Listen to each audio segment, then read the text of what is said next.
বন্ধুরা, আমরা লসাগুর ব্যবহার সংক্রান্ত কিছু অঙ্ক যেগুলো বিভিন্ন পরীক্ষায় আসতেছে সেগুলো করতেছি। তারই ধারাবাহিকতায় আজকের এই প্রশ্নটি বিভিন্ন পরীক্ষায় এসেছে। সেটা হচ্ছে প্রাথমিক শিক্ষক পরীক্ষায় এসে 2019, অডিটরে আসছে 2022, শিক্ষক নিবন্ধনে 14, আরও 3-4টা পরীক্ষা এসেছে। তাহলে কতটুকু গুরুত্বপূর্ণ এই অঙ্কটা, একটু টেকনিক আছে, এই কারণেই এটা আমাদের জানতে হবে।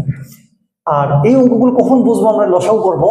তাহলে যদি দুই বা ততোধিক সারিতে কিছু লোককে সাজানো, গাছকে সাজানো কথা বলা হয়, তাহলে অথবা কিছু সময় অন্তর অন্তর বা সেকেন্ড, এত সেকেন্ড অন্তর অন্তর, এত মিনিট পর পর বেজে উঠলো ঘন্টাগুলো, এই কথাগুলো উল্লেখ থাকলে, অথবা কোনো ক্ষুদ্রতম সংখ্যাকে বা কোনো লঘিষ্ঠ সংখ্যাকে ভাগ করার কথা উল্লেখ থাকলে লসাগু করবো। তাহলে আমাদের এখানে অঙ্কটা কি বলছে?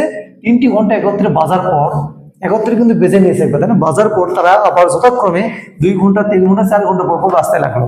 না বুঝে আগে কিন্তু লসাগু করে নেব। দিনে তারা কতবার বাজবে, দিনে কতবার বাজবে, এইটুকুই শুধু আলাদা, তাই না? তাহলে আমরা আগে লসাগুটা করে দেখি। 2, 3, 4 ঘন্টা, এই ঘন্টাগুলো লসাগু করলে দেখা যাচ্ছে দুটা জোড় সংখ্যা আছে, 2 দিয়ে ভাগ যাবে। 2 কে 2, 3, 2, 3, 2 হলো মৌলিক সংখ্যা, আর কোনো ভাগ যাচ্ছে না, তাই না?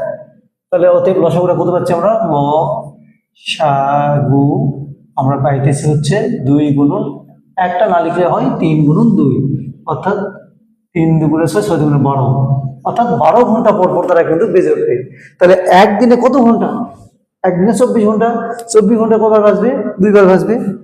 অতএব একদিন সমান আমরা লিখবো একদিন 24 ঘন্টা সমান সমান 24 ঘন্টা, তাই না? তাহলে দিনে বাজবে,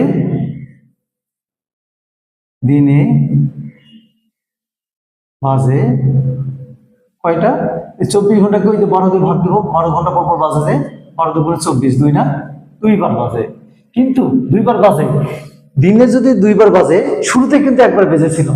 ওই যে 3টে ঘন্টা একত্রে বাজার পর, তাহলে একবার ঘন্টা বাজার পরে তো এই ঘটনা নাকি?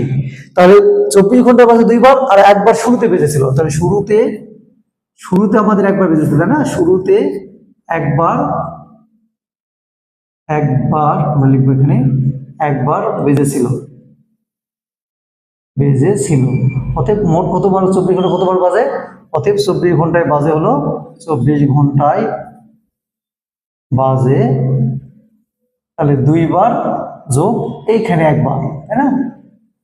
শুরুতে একবার, এই মিলিয়ে মোট 3বার। তাহলে পরীক্ষায় যে জায়গাতে এই উত্তরটা লেখা থাকবে 3বার, সেখানে কিন্তু আমরা টিক দেব।